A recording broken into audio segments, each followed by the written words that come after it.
예, 초청해 주셔서 감사합니다. 예, 특별히 이 자리를 만들어 주시고 또 하신 기론평 교수님께 또 관계자 여러분께 감사드립니다. 여기 보이시나요? 화면이? 보이시나요? 네, 네.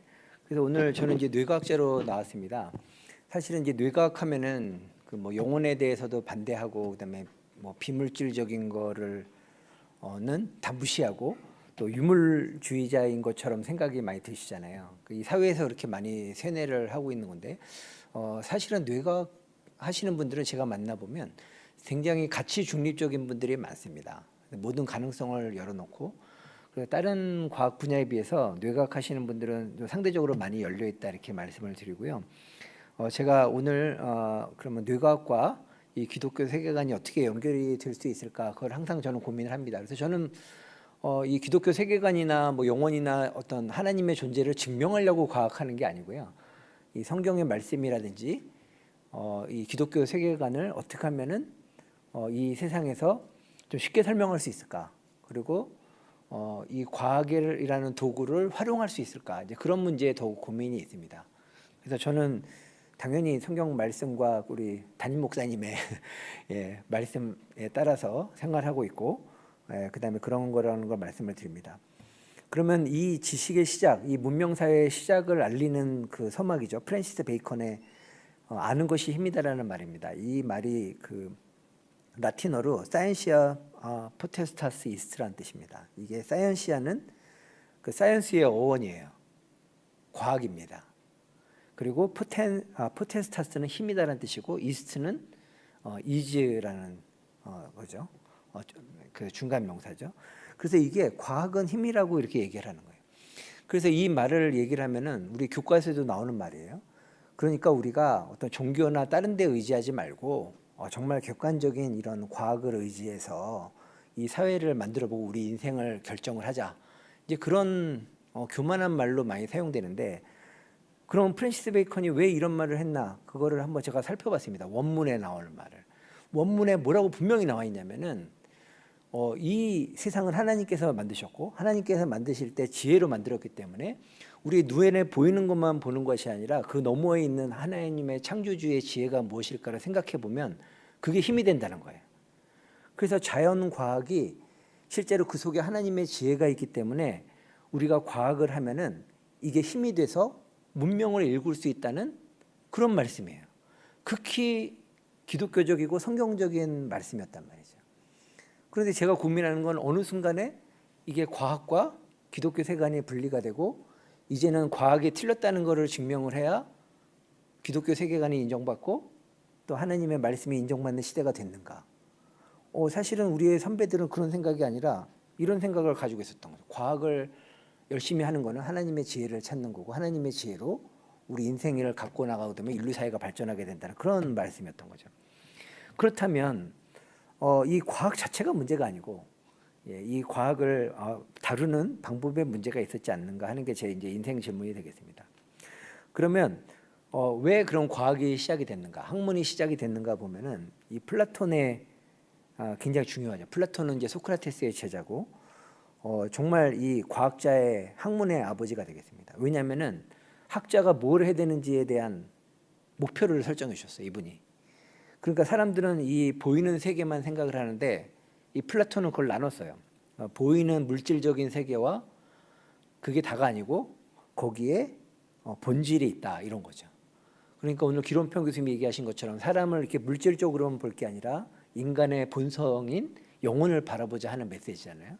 그러니까 사실은 이게 그 학문의 아버지인 플라톤이 한 말하고 우리 기론평 교수님 말씀하신 거하고 틀린 게 아닙니다. 다른 게 아니에요. 그러면 근데 플라톤이 뭐라고 얘기했냐면은 그렇다고 해서 그러면 본질이 뭐냐? 이 본질이 눈에 쉽게 보이지 않아. 그래서 이제 동굴의 비유를 이제 들은 거죠.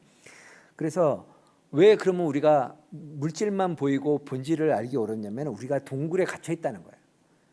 동굴에 갇혀 있어가지고 실제로 이 그림자만 보고 있다는 거예요. 근데 이 그림자가 너무 리얼해가지고 이게 진짜인 줄 알고 살고 있다는 거예요. 근데 진짜 요거에 해당하는 세상 바깥의 세상이 있다는 거예요. 그런데 이 플라톤의 주장에 따르면 인간이 우리가 하나님을 모르는 이유도 설명이 되는 거죠. 이 세상을 만드신 본질적인 하나님을 우리 인간의 사고 체계에만 갇혀 있으면은 알 수가 없는 거죠. 정말 노력하고 연구해야만 그 하나님의 지혜에 다가갈 수 있다는 그런 말씀인 거죠. 근데 이게 뇌과학적으로 보면 뇌과학자 입장에서 너무 잘 이해가 되는 건 뭐냐면은 결과적으로 우리가 보는 세상은 그 뇌가 만들어낸 세상이거든요. 여러분 뉴로버스란 말 들어보셨습니까? 뉴로버스? 메타버스는 들어보시죠? 예, 메타버스는 이 물질 세계 말고 컴퓨터 언어로 만든 가상 세계잖아요. 근데 이 뉴로버스는 뭐냐면 제가 한 6개월 전에 만든 말이에요. 하도 이해가 잘 안 돼가지고 이게 우리가 모두 보는 거는 신경이 만들어낸 전기 신호라는 거예요. 그러니까 여러분이 느끼는 이 공간이라든지 시간이라든지 관계라든지 감정이라든지 기억이라든지 모든 게 사실은 신경이 만들어낸 전기 신호라는 게 뇌과학이 말하는 그런 겁니다. 그러니까 우리가 보는 거는 플라톤이 말하는 그 물질 세계를 보고 있지만 본질을 보고 있는 거는 아니라는 거예요. 실제 이 세상에서도. 그래서 이 그림을 보시면은 그 A는 볼록으로 보이시죠? B는 오목으로 보이시고 이쪽에. 근데 그걸 180도 뒤집으면 이번엔 B가 볼록으로 보이시고 A가 오목으로 보입니다. 그러니까 그림자의 방향에 따라서 이게 3차원으로 오목으로도 보였다, 볼록으로도 보였다는 거죠. 그러니까 우리가 마음대로 해석을 하고 있는 거예요. 그래서 분명히 우리가 보는 거는 전기 신호인데 여러분이 왜 전기 신호를 안 보이냐면은 우리 뇌에는 의식이라는 기능이 있어서 요거를 지금 해석을 해주고 있는 겁니다. 다시 한번 볼까요? 이 그림을 보시면 이게 분명히 2차원 그림인데 보는 방향에 따라서 의식이 3차원으로 해석을 해줍니다. 2차원 그림인데 이걸 3차원으로 해석을 해줘서 우리 3차원으로 인식을 하고 있는 거예요. 그러면 요 그림을 한번 보실까요? 지금부터 요 정육면체는 움직이지 않습니다. 정말 움직이지 않습니다. 제가 양심을 걸고 말씀을 드리는데 움직이지 않고 그 자리에서 깜빡거립니다. 요걸 잘 봐주세요. 자, 이게 움직이는 걸로 보이십니까? 안 움직이는 걸로 보이십니까? 혹시 안 움직이는 걸로 보이시는 분? 예, 그 뇌에 손상이 있으면은 앞으로 신경과에 가보셔야 됩니다. 예. 그래서 이게 우리 의식을 가진 인간들은 이걸 움직이는 것처럼 해석을 해요. 왜냐하면 이 깜빡이는 게 그냥 깜빡이는 게 아니라 거기 그림자가 왔다 갔다 하는 거기 때문에 그런 걸 여러 가지로 해석해서 이거를 원래는 깜빡이지 않는 여기 손으로 대보시는 분 혹시 과학자적인 재능이 있으십니다. 진짜로 정말 안 움직입니다. 야, 그러면 요거를 똑같은 그림을 인공지능한테 보여주면 어떻게 생각할까요? 인공지능은 스스로도 물어보면 챗GPT에 물어보면 너 의식이 있어? 그러면 저는 의식이 없다고 얘기를 해요. 자, 제가 인공지능한테 요 그림을 보여주고 답을 얻었습니다. 오래전도 아닙니다. 제가 어젯밤에 얻었습니다.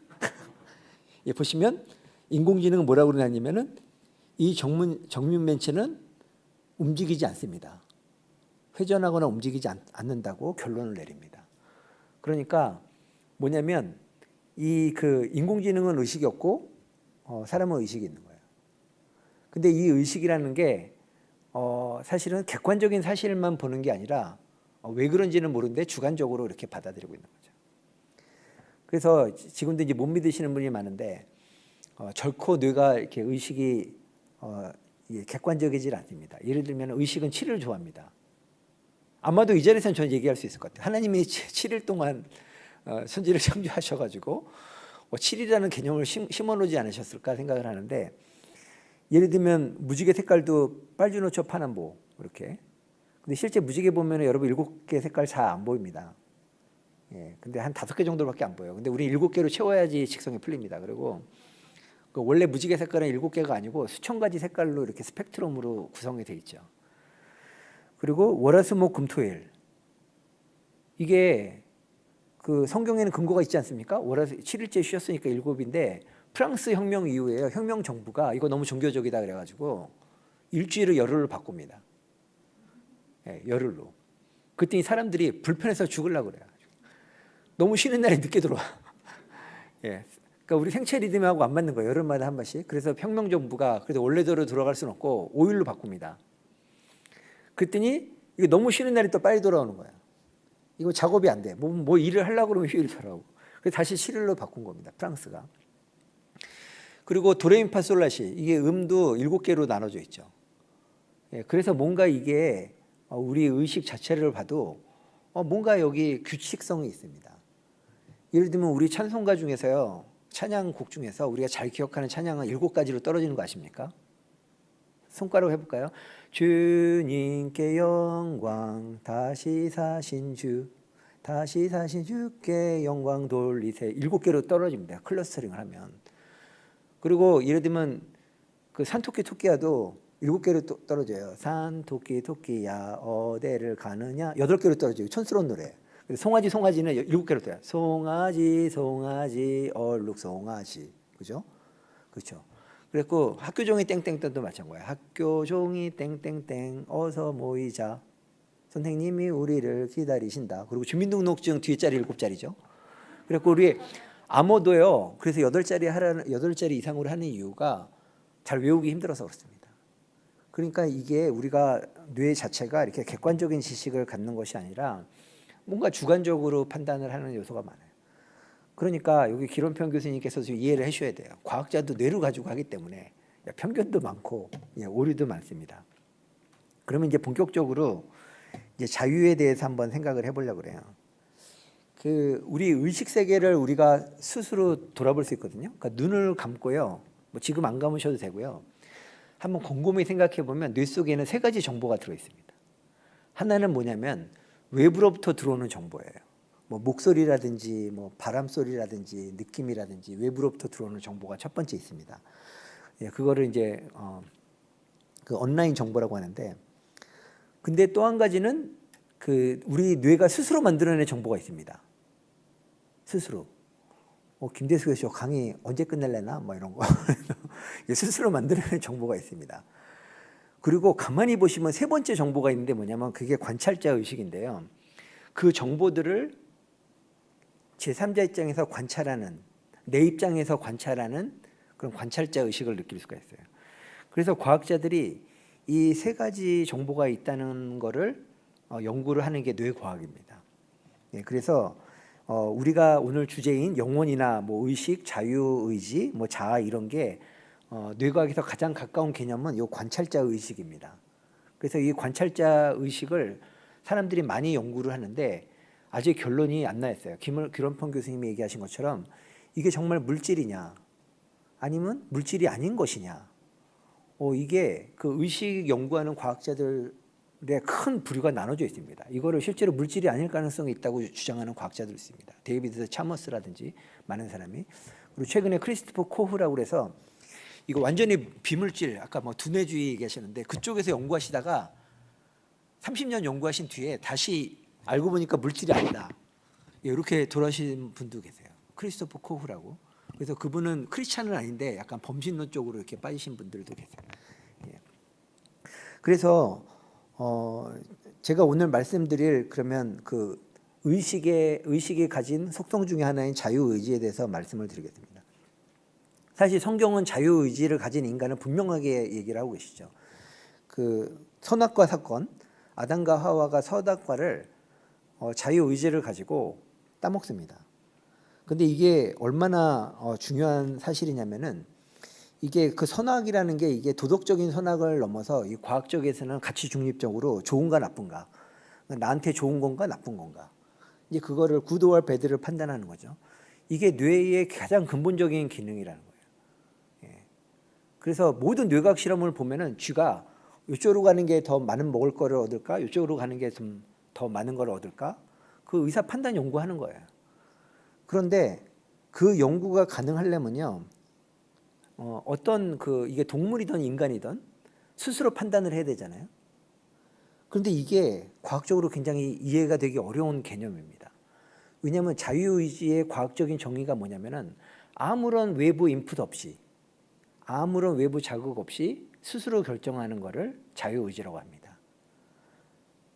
우리 학부모들이 그래요. 우리 애가 공부를 스스로 잘한다고 주장을 해요. 근데 애한테 물어보면 그게 아니에요. 공부를 열심히 안 하면 엄마가 야단치거나 엄마가 기대를 하거나 어머니가 없으면 공부를 하기 싫다는 거예요. 이게. 근데 이렇게 외부 자극에 의해서 하는 거는 자유의지를 얘기를 안 합니다. 그래서 자유의지의 정의 자체가 과학적으로 유물론적으로 문제가 있어요. 왜냐하면 외부로부터 어떤 자극이나 인풋이 없이 스스로 결정을 해야 되니까요. 그리고 성경에서는 분명히 타락한 인간이 자기 소견에 옳은 대로 행했다고 그러는데 이게 많은 사람들이 받아들이고 있는 거예요. 내가 스스로 행동했다 그러는데 과학적으로는 굉장히 설명하기가 어렵습니다. 왜 그러냐면은 이번 주 이제 이 철학 중에 그 경험론이라는 게 있습니다. 엠피리시즘. 이 데이비드 휴미 얘기를 했는데 경험주의라는 건 뭐냐면 결국에 인간은 백지 상태로 태어났는데 우리가 자아든 자유의지든 모든 게 이 지식이 외부로부터 지식이 들어와서 만들어진다는 거예요. 그래서 이 데이비드 휴먼은 자아는 지각된 정보의 총합이라고 얘기를 했어요. 근데 이 사람이 이렇게 얘기를 하고 나니까 본인도 스스로 괴로운 거예요.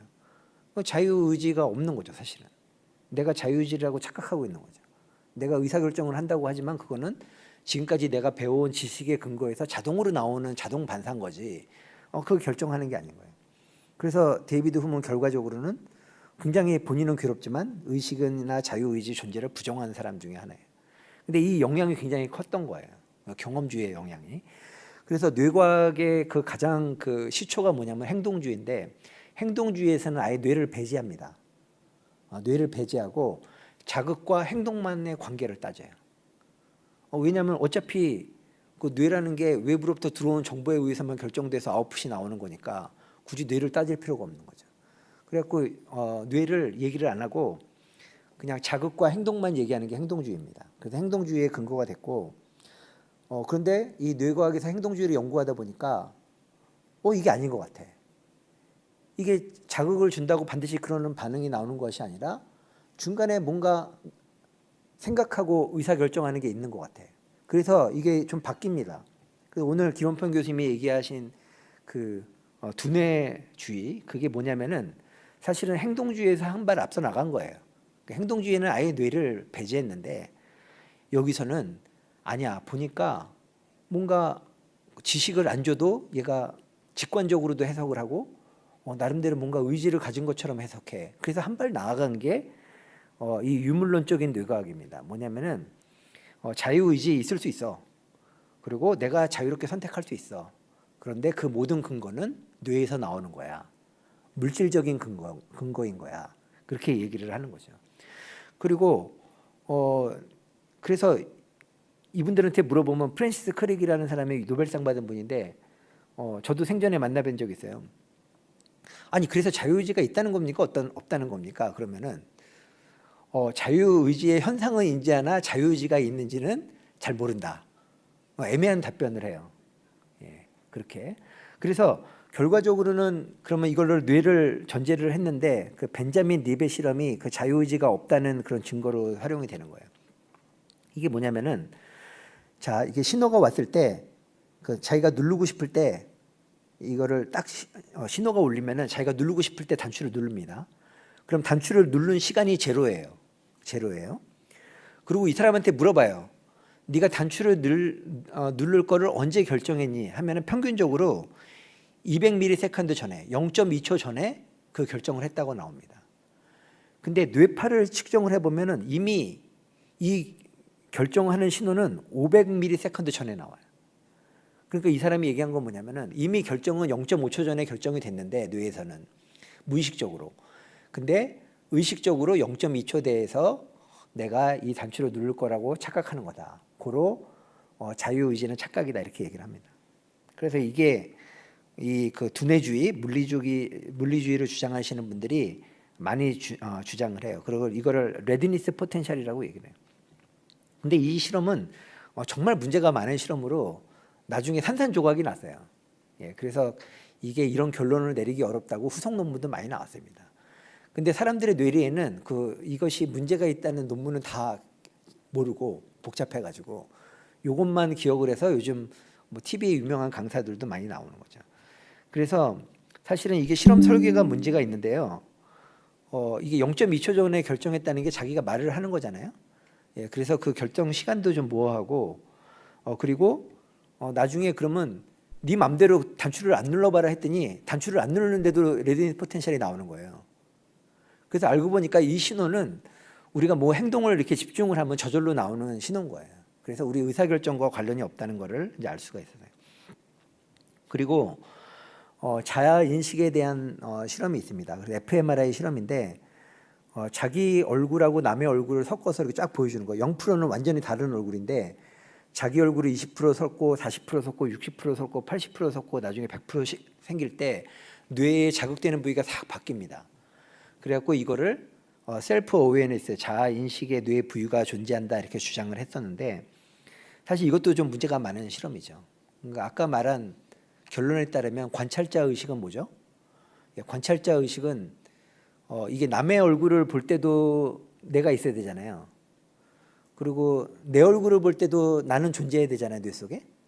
근데 이 뇌영상은 뭐냐면은 남의 얼굴을 볼 때하고 내 얼굴에 볼 때를 서브스트랙션이라고 그러죠. 완전히 뺀 거예요. 그래서 남은 영역을 자아라고 이렇게 얘기를 한 거예요. 그렇기 때문에 이 실험에 의하면 관찰자 의식은 사라집니다. 이 실험 데이터에서. 근데 여기 나타난 신호를 관찰자 의식이라고 거꾸로 유추 해석하는 모순을 갖게 되는 거죠. 근데 이런 모순이 왜 나오냐면은 결과적으로 그 이론적으로 이념으로서의 유물론이 상당히 큰 문제가 있습니다. 뭐냐면은 자, 뭐 1000년이 지난 후에 인류가 멸종을 했어요. 그러니까 지구상에 사라졌어요. 그러면 외계인이 나타났다고 생각합시다. 뭐 외계인을 전제하는 건 아니고요. 그런데 이 베토벤 소나타 곡을 들어보니까 워낙에 명곡이에요. 근데 이 외계인은 인간의 존재를 모르지 않습니까? 인간이 사라져서. 그래서 이 외계인이 생각을 하는 거예요. 도대체 베토벤 소나타를 어떻게 만들어졌을까? 그래서 연구를 해보니까 이게 피아노 곡이고 피아노를 잘 분석을 해보니까 피아노에서 소리가 나요. 그리고 피아노를 이렇게 눌러보니까 진짜 베토벤 소나타를 연주할 수 있었어요. 그래갖고 이 외계인이 뭐라고 결론을 짓냐면 베토벤 소나타를 작곡한 거는 피아노다. 이런 결론을 내립니다. 그러니까 이게 유물론적인 시각이에요. 그러니까 유물론적인 시각은 이 물질을 설명하는 데까지만 한계를 긋기 때문에 결론을 내기 때문에 거기서 오류가 생길 수밖에 없는 거죠. 그래서 이념으로서의 그런 유물론의 문제는 인간은 하나의 생존 기계일 뿐인 거고 개인의 의식이나 자유의지를 부정합니다. 그렇기 때문에 이 사회적인 인풋이 되게 중요해요. 근데 이게 얼마나 큰 영향을 주냐면 그래서 사회주의 국가에서는 어렸을 때부터 어린애를 유치원에 가가지고 이념 교육을 시키죠. 의식화 교육을. 왜 그러냐면은 인간을 결정하는 게 외부로부터 들어가는 지식에 의해서 결정이 되기 때문에 그거는 아무나 할 수 있는 일이 아니라 국가 관리하에 해야 되는 거예요. 그래서 많은 북한을 비롯해서 사회주의 국가에서는 그런 교육을 통해서 이념화 교육을 하게 되는 거죠. 그런데 제가 여러분한테 질문을 드리고 싶어요. 그러면 그 정보를 어떤 정보를 줘야 될까는 누가 결정합니까? 그렇죠? 그래서 사회주의에는 독재자가 필요합니다. 그러니까 신과 같은 독재자가 필요합니다. 그러니까는 저기 북한에는 김정은이 있는 거고 중국에는 시진핑이 있는 거고 러시아는 푸틴이 있는 거죠. 그런 분들이 이러이러한 교육을 해야 된다고 해서 사람들한테 정보를 줄 수 있는 절대자가 필요한 거예요.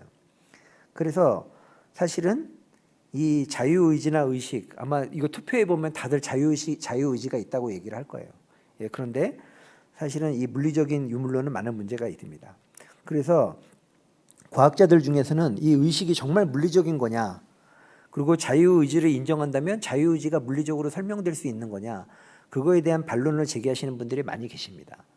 그래서 상당히 그 저명한 과학자들 중에서 그런 물리주의, 유물론을 인정하지 않고 물질을 설명할 수 없는 개념으로서 의식을 설명하는 분들이 계십니다. 대표적으로 데이비스 차머스 같은 박사님이신데 이분은 철학적 좀비라고 얘기를 하는 개념을 냈대요. 철학적 좀비는 뭐냐면 의식은 없어요. 파란색, 빨간색 구별을 못해요. 다만 그 전기 신호만 인정합니다. 그래서 이 철학적 좀비는 근데 생활하는 모습을 보면, 행동하는 모습을 보면 일반 사람과 전혀 문제가 없어요. 그러니까 기능은 그대로 있는데 의식은 없는 거예요. 그래서 이분이 여러 가지로 이런 철학적 좀비가 가능하다는 거를, 그러니까 로봇으로 만들건 뭐를 하던 의식이 없이도 충분히 우리가 사람같이 행동할 수가 있다는 개념을 정립을 합니다. 그래서 주장하는 건 뭐냐면 의식은 물질적인 게 아닐 수 있다. 이렇게 주장을 합니다. 물론 그거에 대한 이제 그 반론도 있기도 합니다. 그래서 분명한 거는 이 과학에서 이미 과학에서는 이미 비물질적인 존재를 상정을 합니다. 예를 들면 시간이 있잖아요. 시간이 물질인가요? 제가 이거를 물리학 하시는 교수님한테 물어봤어요. 시간에 그러면 물리학이니까 시간은 물리적인 근거가 뭡니까? 어떤 물질로 구성되어 있어요? 물어보잖아요. 그럼 물리학자 뭐라고 대답하는지 아십니까? 짜증냅니다. 그런 질문을 하는 게 아니래요. 예, 시간에 대해서는 질문하면 안 된대요. 예, 그러니까 아까도 말씀드렸다시피 우리 과학자들이 어떤 물리주의적인 세계관을 갖고 있는 게 아니라 한계를 알고 있습니다. 내가 설명을 못하는 거죠. 그럼 공간에 대한 정의는 있지만 공간은 정의를 하는 순간 공간이 아닙니다. 그렇지 않습니까? 뭔가 존재하는 거잖아요. 그래서 이 공간에 대한 정의도 물질적으로 설명하기가 어려워요. 그러니까 뭐가 다 없는 거를 증명하기 위해서는 이 공간의 존재를 증명하면 공간이 아니에요. 그런 거죠. 그리고 에너지도 마찬가지죠. 빅뱅도 그렇고 빅뱅 이전에 에너지도 있었고 에너지도 있는데 에너지는 물질 이전의 존재거든요. 그럼 에너지는 어떤 형태로 존재하는지 물질적으로 증거할 수가 없어요. 그래서 사실은 이 과학자들은 정말 과학을 잘하는 사람들은 이런 그 개념이나 틀을 가지고 있습니다. 물질로 다 설명할 수 없다는 거를. 예, 그러면 이제 우리 신경과학 하시는 분들은 어떠냐면은 의식이나 자유의지나 영혼이나 이런 것들은 우리가 현상적으로는 이해가 되지만 그 물질적인 근거로 설명할 수 없다는 거를 사실은 많이 받아들이고 있습니다. 사람들이. 예, 그래서 제가 말씀드리고 싶은 거는 이게 그 과학자들은 이런 거를 다 무시한다 이렇게 생각하지 말아달라는 겁니다. 그러니까 정말 과학자들은 가치 중립적이고 이런 데 대해서 열려 있는 겁니다. 그런데 우리가 과학자를 우리가 싸워야 될 대상으로 이렇게 배척을 하게 되면 어떤 문제가 생기냐면은 사람들이 나는 과학이 객관적이라고 생각하는데 하는 사람들은 우리 기독교 세계관을 배제하거나 형이상학적인 걸로 혹은 조근교적인 걸로만 하는 그런 전선이 잘못 형성된다는 거죠. 예, 제가 말씀드리고 싶은 거는. 그러면 여러분들 질문할 거예요. 아니 그렇게 과학이 객관적이고 김대수 교수님 말 들어보니까 성경적이기도 하고 기독교 세계관과 배치될 게 없는데 그럼 왜 그러면 이렇게 지금 이렇게 분리돼서 나올까?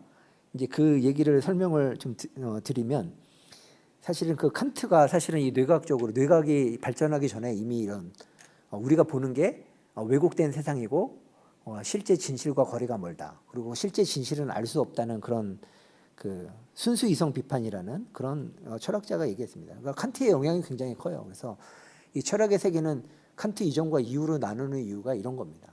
그러니까는 인간의 의식 세계를 확정을 하고 그 너머는 알 수 없다고 얘기를 한 거예요.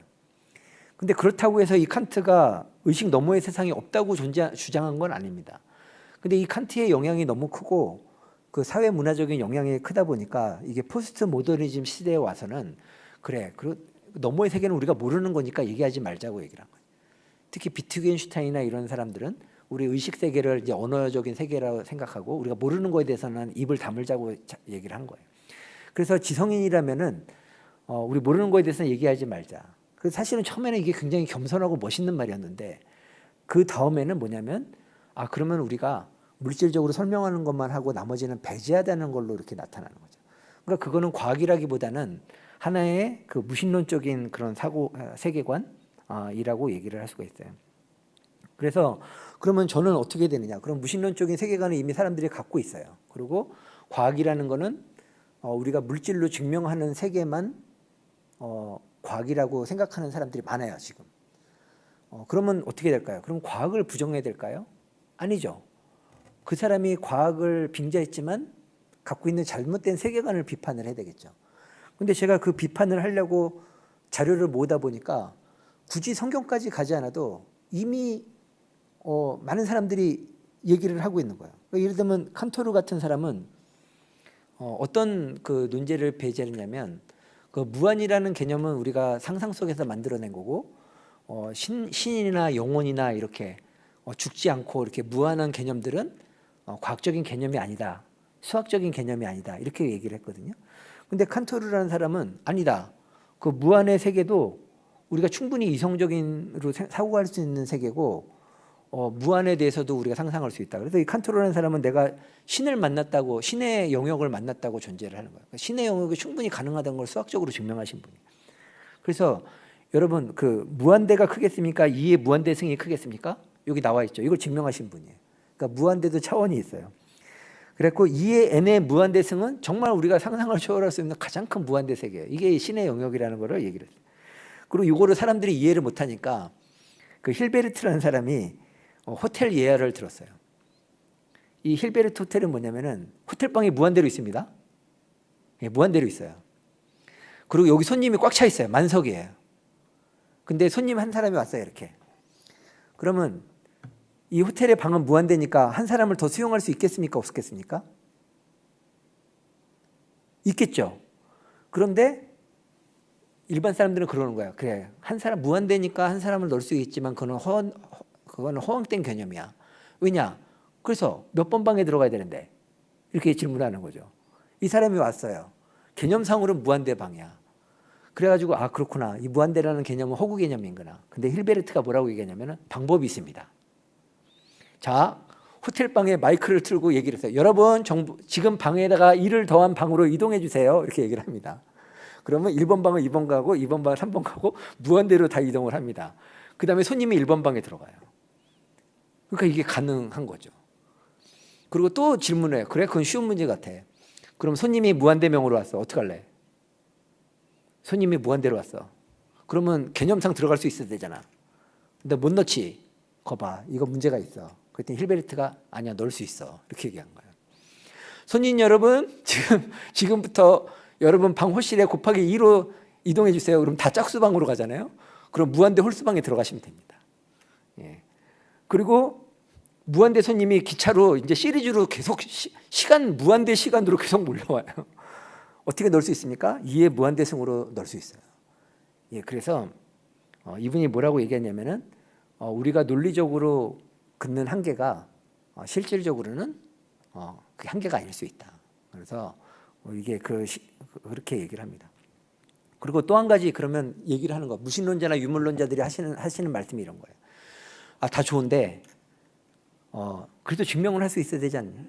증명 못하는 거는 참이 아니지 않나? 그런 논란입니다. 그래서 우리가 신의 존재를 참이라고 믿지만 좋아. 너 그렇게 믿는 건 좋겠어. 그래, 신이라는 존재 참이야. 그리고 영혼의 존재 참이야. 근데 증명할 수 있어? 증명 안 하면 참이 아닌 거지. 이런 논리가 많이 있습니다.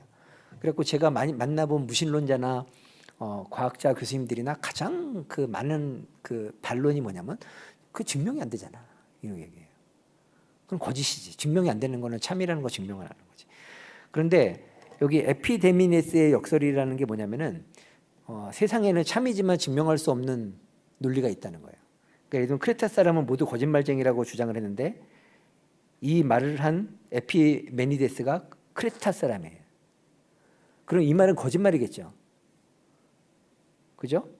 그리고 이 말이 참이라면은 이 말을 하는 에피메니데스는 거짓말쟁이인 거죠. 그래서 크레타 사람은 거짓말쟁이가 아닌 거예요. 근데 거짓말쟁이가 아닌데 이 말은 또 거짓말쟁이라고 얘기하잖아요. 그러니까 이게 참이지만 증명할 수 없는 게 있어요.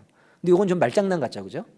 말장난 같은데 이거를 심각하게 생각한 그 수학자가 있는데 그게 괴델이에요. 그래서 괴델의 불완전성 정리라고 그래서 이분은 수학적으로 이런 역설이 참이지만 증명할 수 없는 명제가 있다는 것을 증명을 했습니다. 그래서 이 괴델의 불안정성 정리로부터 양자역학의 코펜에서 해석이 나왔고, 그리고 많은 그런 그 우주론적 명제라든지 양자역학에서 실제로 이게 우리가 참이지만 증명할 수 없다는 전제하에서 과학이 발전하고 있습니다. 예. 그리고 더 충격적인 사실은 뭐냐면 그래 그것도 수학은 또 사람 머릿속에서 이루어지는 거잖아. 근데 현실 세계에서 정말 참이지만 증명할 수 없는 일이 일어나? 하는 거를 증명하기 위해서 앨런 튜링이라는 사람이 기계를 만듭니다. 이 기계가 바로 튜링 머신이고 이 튜링 머신이 컴퓨터의 조상입니다. 그리고 현재 인공지능의 조상이 되는 거죠. 그래서 참 놀라운 게 뭐냐면은 컴퓨터가 왜 만들어졌냐면 이 세상에 참이지만 진리지만 인간이 증명할 수 없다는 것을 증명하기 위해서 만들어진 거예요. 예, 그래서 저는 우리가 굳이 과학을 배제할 필요가 없다고 생각합니다. 이미 과학자들은 영혼의 존재에 대해서 받아들이고 있고, 그리고 참이지만 우리가 증명할 수 없는 한계에 대해서도 열려 있고, 그리고 이런 맥락에서 우리가 성경 말씀을 얼마든지 과학자의 시선으로도 전할 수 있다는 거죠. 예, 그래서 저는 이 말씀을 되게 좋아하는데, 노아가 최초에 하나님이 천지를 창조하시고 노아가 이제 첫 번째 예배를 드리고 다시 홍수 이후에 이런 말씀이죠. 땅에 있을 동안에 심음과 거둠과 추위와 더위와 여름과 겨울과 낮과 밤이 쉬지 아니하라. 이게 규칙성이 있다는 거죠. 그래서 뇌각적으로 보면 이런 규칙이 있습니다. 이게 1년 주기의 규칙성도 있고 하루 주기의 규칙성도 있고 또 매 초마다 규칙성이 있고, 그래서 이런 규칙성을 연구하는 게 과학이죠. 예, 그래서 하나님께서 이 세상을 이렇게 만드셨는 거고, 그런데 이 세상 끝에 가면은 계시록에 보면은 밤이 없겠고 햇빛이 쓸데없으니 하나님이 그들에게 빛이심이라. 그리고 계시록에 정말 놀라운 장면이죠. 시간이 사라지는 장면도 이렇게 묘사를 하고 계시죠. 예, 그래서 제가 말씀드리고 싶은 거는 좀 제가 다 맞을 필요는 없지만 과학도 하나님의 창조 세계를 바탕으로 시작된 거고, 그리고 과학이 하는 목표도 하나님이 숨겨놓으신 그런 놀라운 원리와 진리를 파악하기 위함이고, 그리고 모든 것은 하나님의 창조 세계 내에서 이루어지는 거다. 그러면 현재 그러면 유물론적인 세계관이나 이런 것들이 팽배해 있고 과학이 반기독교적으로 보이는데 이런 것들을 그러면 우리가 어떻게 대처해야 되는가에 대해서 제가 좀 말씀을 드리겠습니다. 이게 성경에서 말하는 기독교 세계관이 창조, 타락, 대속, 완성에 대해서 얘기를 하고 있는 거고요. 예, 대속의 주체가 예수 그리스도이시고, 그렇기 때문에 과학도 요 틀 안에 있는 거죠. 그래서 저는 이 기독교 세계관이 굉장히 저에게 희망이 되는 거는 물건이 잘못 만들어졌으면 이건희 회장이 한 것처럼 다 태워버리고 새로 만들면 되는데, 예, 하나님은 이렇게 고장난 저 같은 이렇게 죄인을 그냥 없애버리고 새로운 인간을 만드신 게 아니라 리모델링을 해주신다는 거죠. 리폼을 하신다는 거죠. 그래서 타락했지만 다시 리모델링을 하신다는 겁니다. 그래서 전 되게 이게 희망적인 거라고 생각이 들고, 크리스찬 과학자의 사명도 리폼하는 게 아닌가 생각이 드는 거죠. 그래서 이 리폼에 대해서는 예수님께서 선수 모범을 보이셨어요. 이 바리새인들은 기독교 세계관이 굉장히 철저합니다. 그러니까 죄인들은 구원 못 받아요. 왜냐하면 성전에 들어와서 제사를 드려서 죄 사함을 받아야 되는데 번제를 드려야 되잖아요. 근데 애당초부터 문제가 있는 사람은 성전에 못 들어옵니다. 몸에 하자가 있거나 이방인이거나 아니면 완전히 쉽게 말하면 알츠하이머 환자라든지 다 못 들어옵니다. 예, 그래서 사도 바울이 담메색 도상에서 눈이 멀었을 때 저는 그 공포가 엄청 컸을 것 같아요. 왜냐하면 인생 망한 거죠. 왜냐하면 성전에 못 들어가잖아요. 눈이 먼 사람은 못 들어갑니다. 예, 그런데 예수님께서 얘기하시는 거는 너네 그 세계관이 잘못됐다. 너네 세계관이 그렇게 종교적인 세계관만 가지고는 구원을 받지 못한다. 그게 아니고 하나님은 더 큰 그런 게 있다. 그래서 저는 산상수훈 말씀을 어떻게 받아들이냐면, 여기 보면 온갖 죄인들이 다 모여 있지 않습니까? 그 당시에 그 바리새인들의 기준에 따르면 구원 못 받는 사람들이 잔뜩 모여 있는데, 산상수훈에서 애통하고 슬퍼하고 그런 너희들도 하나님 갈 수 있어. 하나님 나라에 갈 수 있어. 그런 선포인 거죠. 그래서 산상수훈 말씀 들을 때마다 저는 나도 하나님 나라를 소유할 수 있구나.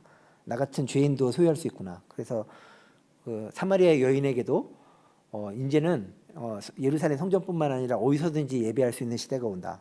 너도 구원받을 수 있다. 이런 말씀인 거죠. 그래서 어떤 세계관을 리폼을 하시는 게 예수님의 세계관이시고, 예수님께서는 항상 이런 거를 다 바꿔 나가려고 노력을 하셨죠. 예수님의 비유도 보시면은 다 이렇게 변화되는 거죠. 변화되는 거고 그런 모습인 거죠. 그래서 저는 생각에 어떤 무신론적인 세계관이 있을 때 우리는 그거를 잘 이해하고 리폼해야 된다고 생각합니다. 그들하고 싸워서 무신론을 생각을 가진 사람을 이 지구상에서 없애는 게 목표가 아니고 정말 그거를 다시 리폼해야 된다는 거죠.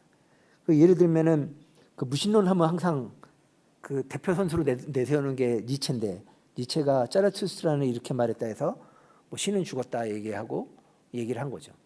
근데 저는 그래서 그 니체 얘기를 하시는 분한테 만나봤는데 실제로 니체 책을 읽어보시는 분은 거의 없었어요. 예, 거의 없었어요.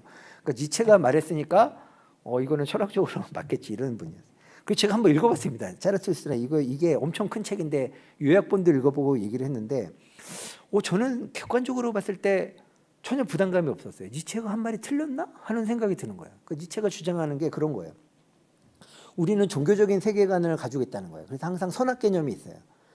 그래갖고 그 선의 신과 악의 신이 이렇게 마음속에 있는데 그거를 싸우는데 우리는 선의 신의 편에 들도록 노력을 해야 된다는 거예요. 근데 니체 주장은 왜 이렇게 불필요하게 선악 개념을 우리가 만들어 놓고 이렇게 행동하려고 그래. 네가 스스로 판단해서 선하게 되려고 노력하면 되지. 굳이 왜 신의 존재를 상정을 하려고 그래. 그 얘기를 하는 거더라고요. 그래서 자르투스트라가 뭐냐면 이게 조로아스터교라고 하시죠. 조로아스터교를 말하는 겁니다. 조로아스터교는 고대 메소포타미아에 있었던 종교인데 선의 신이 있고 악의 신이 있습니다. 이게 지금 앞뒤가 안 맞는데 창조의 신은 있는데 밑에 선의 신이 있고 악의 신이 있어갖고 얘가 싸웁니다. 그리고 이 세계는 선악과 악의 신의 싸움이라서 우리가 선의 편에 들어오길 막 노력을 해야 돼요. 그래서 이거를 니체가 보기에는 굉장히 이거는 비논리적이고 굉장히 노예 근성으로 생각이 든 거예요. 그렇게 하지 말고 종교를 배제하고 우리가 독립된 초인으로서 선하게 되려고 노력을 하자는 그런 얘기였어요. 근데 결과적으로 보면은 이거는 타락한 인간의 현실을 잘 말을 해주는 거죠. 사실은 우리는 선의 편에도 설 수 없고 악의 편에 설 수도 없는 그냥 완전한 타락한 존재잖아요. 예, 그렇기 때문에 그리고 또 니체의 책이 그 예수님에 대해서 나쁘게 얘기한 것도 많이 없어요. 니체는 예수님을 존경한다고 이렇게 또 얘기를 했었고 목사님 아들이시고 그렇게 살았죠. 그리고 이 니체가 혼자서 초인이 되려고 노력하다 보니까 나중에 결국에 정신병에 걸려가지고 참 그 슬픈 일이지만 이 여동생이 돈을 벌려고 이 니체를 보여주고 돈을 받았어요. 그러니까 정신병자로 있는 니체 서재를 이렇게 보여주면서 저기 봐 니체 있지? 그리고 돈을 받았어요. 그런 존재로 이렇게 한 불쌍한 사람인 거예요, 사실은. 근데 우리가 인간이 스스로 선해지려고 노력하는 게 불가능하다는 게 이미 성경으로 얘기하고 있지 않습니까? 그러니까 사실은 이런 무신론적인 세계관도 우리가 그걸 잘 이해하고 교감하다 보면은 거기서 예수 그리스도가 왜 필요한지에 대해서 우리가 더 잘 설명할 수가 있는 거죠. 그리고 또 최근에 이제 무신론의 그 대가로 알려진 그 리차드 도킨스는 진화론을 무신론의 도구로 삼았죠. 그러니까 진화론이라는 것은 과학의 이론입니다. 과학의 이론은 가치 중립적인 거예요. 근데 이거를 무신론의 증거로 삼아서 나온 거죠. 그 리차드 도킨스 선생은 니코 팀버젠이라고 옥스퍼드의 굉장히 유명한 교수인데 제가 존경하는 분이에요. 노벨상 받고 정말 그 인과론에 대해서 굉장히 잘 기술했는데 이 리차드 도킨스는 리차드 도킨스는 그 니코 팀버젠이라는 선생의 제자라는 것 빼놓고는 학문적인 업적이 없어요. 그러니까 이 사람은 이기적인 유전자라는 책을 써가지고 진화론이 사실은 신을 배제할 수 있다. 무신론을 지지한다는 말을 해가지고 유명해진 사람이에요. 그러면 리차드 도킨스의 의견이 그럼 과학자들이 다 받아들이는 의견이냐? 아닙니다. 진화론자들도 리차드 도킨스 이제 좀 조용히 좀 해라. 나대지 좀 마라. 뭐 이렇게 얘기를 합니다. 왜냐하면 왜 가치 중립적인 진화론이나 이런 거를 무신론하고 연결시키느냐 하는 거예요. 그리고 리차드 도킨스를 비판하시는 분들도 나름대로 논리도 있어요. 아니 도대체 그러면 당신이 주장하는 무신론이라는 게 뭐냐? 그 진화론이 그걸 지지한다고 얘기하지 말고 무신론이 뭔지 좀 얘기해봐라 얘기를. 리차드 도킨스는 얘기를 못하죠. 나는 사실은 뭐 무신론자라고 얘기를 듣는 걸 싫어한대요 본인은. 그런 주장까지 그래서 나온 거예요. 그래서 요즘 여러분 리차드 도킨스 만나면 당신은 무신론자입니까? 그러면 아닙니다. 나는 무신론자 아닙니다. 나는 불가지론자입니다. 이렇게 얘기를 해요. 왜냐하면 하도 많이 깨져서 그래요. 무신론자라고 주장했다가. 여러분 보면은요 무신론이 진짜 이상한 논리예요. 자 여러분 한번 생각해 보세요. 테니스 동호회는 무슨 동호회입니까? 테니스를 좋아하는 동호회죠. 그리고 저는 다육식물을 좋아하는데 다육식물 동호회 5,000명 제가 리더로 있는데 그 다육식물을 좋아하는 동호회 만들 수 있어요. 그죠? 이해가 되죠? 축구 동호회 만들 수가 있어요. 그런데 제가 이런 동호회를 만들었다고 생각해 봅시다. 테니스를 싫어하는 모임, 다육이를 싫어하는 모임, 축구를 안 하는 사람들의 다정한 모임 이런 걸 만들면은 사람들이 이상하다고 생각하지 않겠습니까? 이제 그런 거죠. 그러니까 무신론의 성격이 그런 겁니다. 그래서 논리적으로도 이게 무신론이 과학적으로 상당히 그 많이 변증이 되니까 이 리차드 도킨스는 뭐라고 얘기하냐면 자기는 불가지론자라고 얘기를 해요. 근데 불가지론자가 뭐냐면 모든 것이 우연이고 모르겠다는 거예요, 인과론을. 그래서 인과론이 있다고 뭔가를 주장하는 거를 자기는 싫어한다는 거예요. 근데 거기서 이미 게임이 끝난 겁니다. 그러면 인과론을 부정하게 되는 거예요, 불가지론자들은. 근데 이 아까도 말씀드렸다시피 과학은 인과론을 전제로 합니다. 원인이 있다는 걸 전제로 하는 거지 원인이 없는데 세상이 규칙적이지 않은데 과학이 불가능한 거죠. 그래서 제가 이제 생각하는 개념이 과연 그러면 우리가 과학으로 이 성경을 증명하거나 기독교 세계관을 주장하는 건 아니지만 우리 영성인 영적인 측면에서 봤을 때 이 뇌과학이 어떤 속성이 있을까, 그리고 또 우리가 어떤 접합점을 찾을 수 있을까 살펴봤더니 굉장히 많다는 걸 알 수 있었어요. 예를 들면 관찰자 의식이 중요한 게 나를 관찰하고 결정하는 자유의지인 거예요. 그러니까 내가 죄인인 거를 깨닫고 내가 스스로는 못하지만 이 의식세계 밖에 더 넓은 세상에 있는 하나님께서 나를 구원해 주신 거를 받아들이는 그런 관찰자 의식에 대한 거죠. 그래서 실제로 메타인지는 사실은 실험도 가능합니다. 그러니까 이게 뭐냐면 그 왼쪽 팔은 보여주게 하고 오른쪽 팔은 안 보이게 하고 같이 간질간질하면은 나중에 이 고무장갑을 내 몸의 일부를 알게 돼요. 그래갖고 이 고무장갑을 망치로 이렇게 꽝 때리려고 하면은 고무장갑을 갖고 도망갑니다, 이 사람이. 왜냐하면 뇌라는 게 자아의 개념이 나한테 이 내 몸의 일부로 생각이 되는 거예요. 그래서 그 사람한테 물어봐요. 고무장갑 왜 가져갔어? 그러니까 나도 모르겠는데 이거 왠지 내가 보여줘야 될 것 같아. 막 그러면서 너 고무장갑 다시 뺐어요. 고무장갑 뺏어가지고 가져와서 이쪽 자리에서 막 고무장갑을 때리잖아요. 그러면 실제로 그 사람 마음이 아파요. 뇌 사진 찍어보면 통증 신호가 나와요. 근데 여러분 이미 경험하셨어요. 여러분 새 차 사서 잘 보관하신 모르겠는데 여기저기 부딪히다 보면 내 몸의 일부를 돼가지고 이제 나중에 5cm 주차도 하시잖아요, 그죠? 이미 차는 만신창이가 돼 있고 또 새 차 사면 또 다시 하셔야 되잖아요. 그게 우리 메타인지의 개념이라는 거예요. 그렇기 때문에 이 메타인지는 우리가 우리 스스로만 제한되는 게 아니라 또 이웃으로 확장됩니다. 그래서 우리 뇌에는 거울신경이라는 게 있었고 이게 보시면 이게 거울신경 실험인데 이게 아픈 사람이에요. 아픈 사람의 뇌하고 그 아픈 사람을 바라보는데 그 바라보는 사랑하는 사람의 뇌를 보면은 같이 마음이 아픕니다. 여기 위에 머리 위에 빨간 거는 진짜 통증이고 옆에 이렇게 비스듬한 통증은 뭐냐면은 마음이 아픈 건데 마음이 같이 아픈 게 이제 뇌 영상으로 찍어지는 걸 알 수가 있었어요. 그러니까 이게 하나님께서 만드신 이 뇌에는 이런 메타인지 기능이 있어요. 그래서 이게 그 뭐 진화론이나 이런 데서 참 이해가 안 되는 거죠. 내 이웃을 사랑해라 이렇게 얘기를 하는데 그 이기적인 뇌는 이웃을 사랑할 수가 없거든요. 자기를 포기할 수 없고. 근데 여기 보면 힌트가 있어요. 내 몸과 같이 사랑하라고 돼 있어요. 그러니까 이게 메타인지죠. 그러니까 뇌는 이기적이지만 이웃을 내 몸과 같이 생각하면 사랑할 수 있다는 거예요. 내 몸이니까 내 몸과 같이. 그래서 그런 원리가 굉장히 성경적인 원리가 많이 있다. 그리고 아가서에 보면은 예수님께서 그 왕자님이 그 술람미 여인에게 사랑을 고백하는 창밖에서 고백하는 장면이 이렇게 나오죠.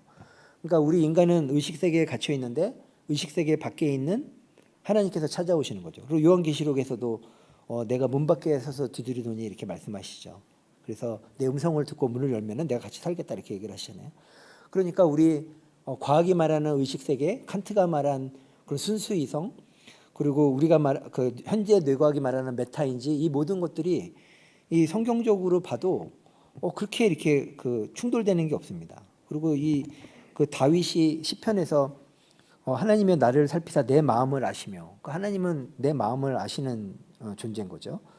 그리고 내 마음을 시험해서 악한 일이 있는지 없는지 이렇게 관찰해 주시고 영원한 길로 인도하소서 이렇게 말씀을 하시죠. 그래서 그 영혼의 존재는 사실은 증명의 대상이라기보다는 뇌과학적으로도 필요하다.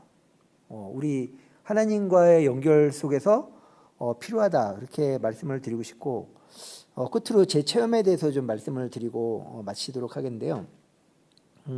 저희 아버님입니다. 아버님이 돌아가시기 전에 일주일 전에 찍은 사진이에요.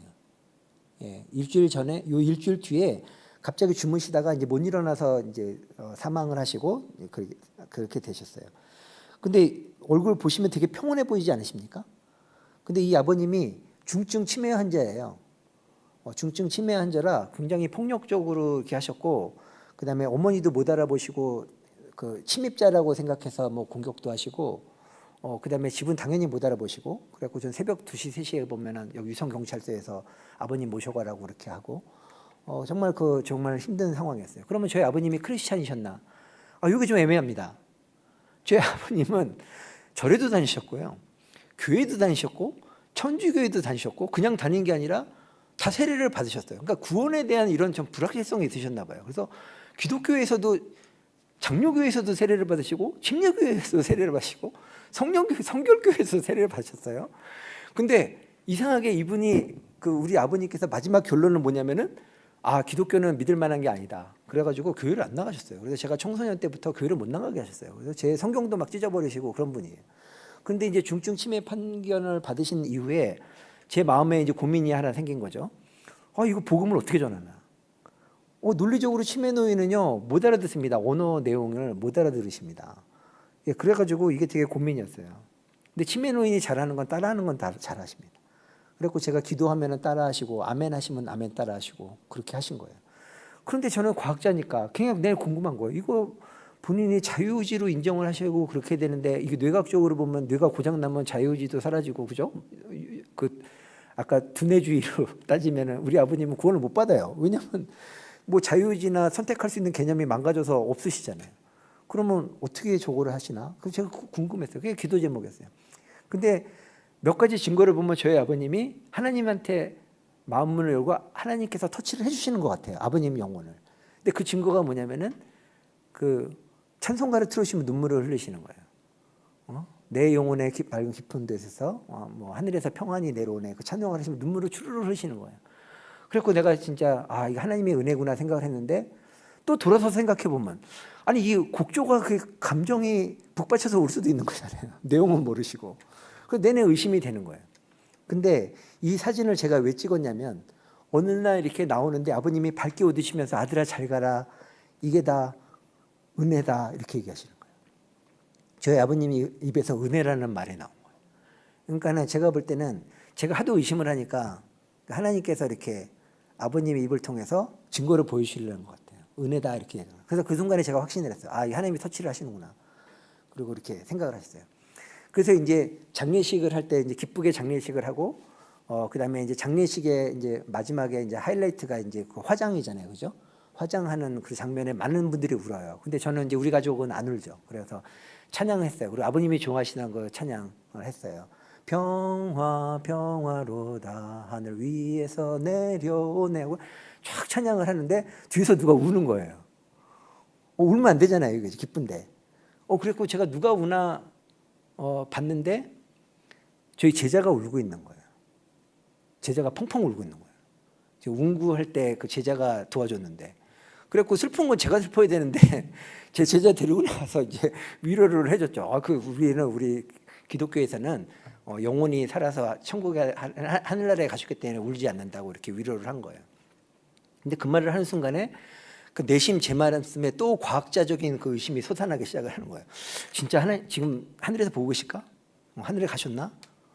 근데 내가 잘 모르겠는데. 근데 우리 제자한테 물어봤어요. 그래서 너는 왜 우냐? 안 울어도 된다. 그랬더니 이 제자가 뭐라고 얘기했냐면, 선생님 사실은 제가 한 달 전부터 교회를 나가기 시작했습니다.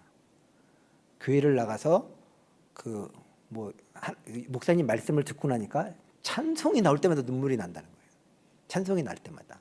그래갖고 제가 그때는 눈물을 펑펑 흘렸어요.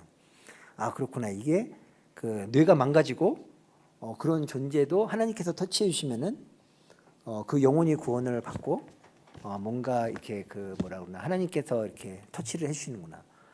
그리고 더 나아가서 이 과학자가 제가 의심을 했지 않습니까? 그리고 영적인 부분에서 의심을 했는데 그렇게 간접적으로 증거로 이렇게 또 증명도 해주시고, 저기서 그렇죠. 여기 분명히 제자가 2명 있었어요. 여기 교회 다니는 제자 펑펑 울었어요. 근데 여기 예수님 안 믿는 제자 안 울었어요. 이렇게. 예. 그래서 이게 결론인데요.